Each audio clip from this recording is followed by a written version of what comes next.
Hi everyone, in this video I'm going to show you how you can make homemade yogurt. This is a very simple three-step process with only 2 ingredients and things you already have in your kitchen. Why would you want to make yogurt at home when you could buy it at the store? Well, first of all, it's much more cost effective. But most importantly, like I said, it only has 2 ingredients and you are avoiding all those additives and other things those companies put in it. And you are creating food that is clean and healthy, just like our grandmothers did. You can use whole fat milk, 2%, 1%, skim milk, it doesn't matter. Obviously, the more fat the milk has, the better it will taste. Besides that, you need yogurt. So when you first start out, you just need to buy yogurt in the store. And this is plain, unflavored yogurt. It doesn't matter if it's fat-free or whatever percentage the fat. You just basically need the yogurt cultures. But once you have made one batch, you can just reuse the culture from your own yogurt. And this is how you develop your own heirloom yogurt. So this is the last jar I have.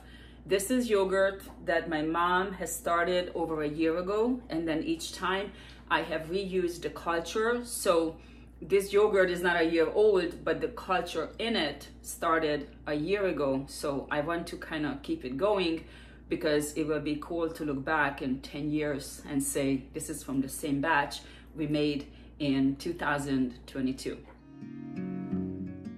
You need one big pot, something to stir the milk with, and a thermometer. Now, if you don't have a thermometer, it's not a problem because the only thing you will need to do is heat the milk to 180 degrees and then cool it down. You can actually tell without a thermometer that the milk is very hot. It will be before it reaches the boiling point. And then when it cools down, you will know what the right temperature is because it will be warm, but comfortable to the touch and not too hot. You will need glass jars. I actually like to reuse old jelly jars or pickle jars. So basically anything glass. Heat the milk to 180 degrees. This will happen very quickly, so keep measuring. And if you don't have a thermometer, then just keep watching it and turn it off before it gets to the boiling point. Set it aside and wait for it to cool down to 110 degrees. Don't put it in the refrigerator, just keep waiting. It will actually take a long time, so just keep measuring. And again, if you don't have a thermometer, then the milk should be pretty hot, but not so hot as to burn your fingers.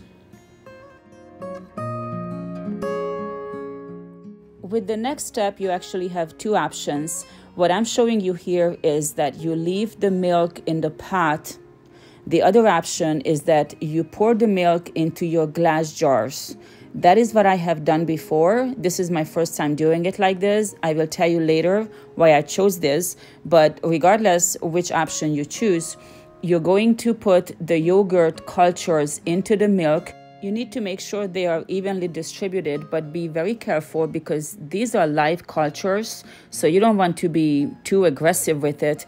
Just carefully stir it, maybe gently whisk it. And for 1 gallon, you would use maybe 6 or 7 tablespoons of the culture. For each glass jar, maybe 1 or 2 tablespoons will be enough. So there are different things you can do. The outside temperature is about 70 degrees or higher. You could place them outside.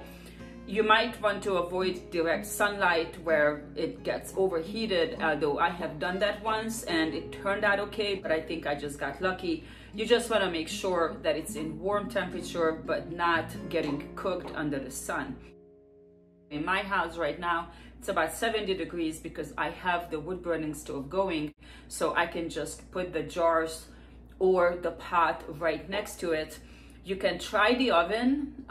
You really need to play around with it because I have done it last time and my yogurt didn't quite set. Besides that, if you have smaller jars and you have a crock pot, you can put water in it and put the jars in there, kind of like if you were canning, except for you are not boiling the water.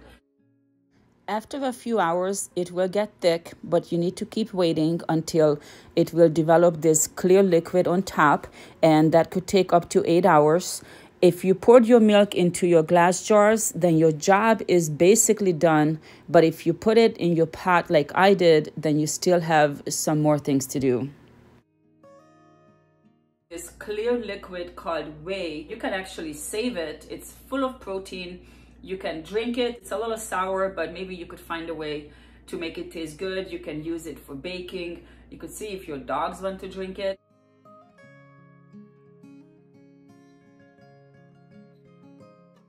If you use glass jars and you poured off that clear liquid, you can just put your yogurt in the refrigerator and you're done.